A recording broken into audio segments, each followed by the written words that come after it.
Okay, energy levels increase అవుతుంది. Then what else? Okay, so మీరు stem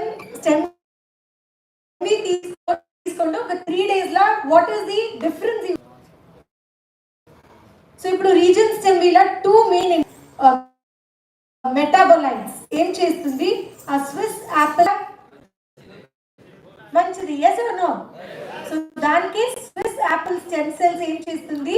మనం బాడీలో ఉండే cells the life span or longevity improve చేసేకోసరం హెల్ప్ చేస్తుంది. Okay, clear?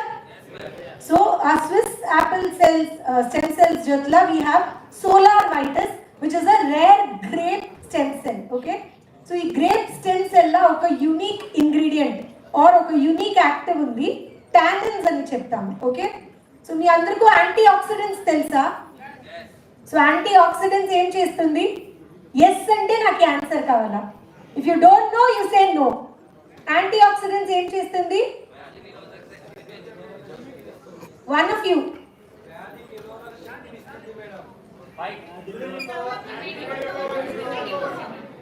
ఓకే, ఇమ్యూనిటీ చెప్తుంది. ఓకే, బట్ ఫైన్, ఒక్క వన్ బెనిఫిట్ చెప్పాలా అంటే యాంటీ ఆక్సిడెంట్స్ ఏం చేస్తుంది? మీ సెల్స్ నా ప్రొటెక్ట్ చేస్తుంది. Okay, so main function antioxidants ఏమి అంటే సెల్స్ నా ఫ్రీ రాడికల్ డ్యామేజ్ గురించి ప్రొటెక్ట్ చేస్తుంది. క్లియర్? ఎస్.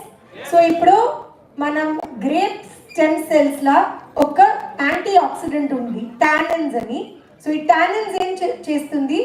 మనం బాడీలో ఉండే మైక్రో అండ్ మ్యాక్రో న్యూట్రియన్స్ జొత్లా బైండ్ అవుతుంది. ఓకే, సో మైక్రో న్యూట్రియన్స్ అంటే vitamins and minerals. Okay, macro nutrients అంటే ప్రోటీన్స్, ఫ్యాట్ అండ్ కార్బోహైడ్రేట్స్.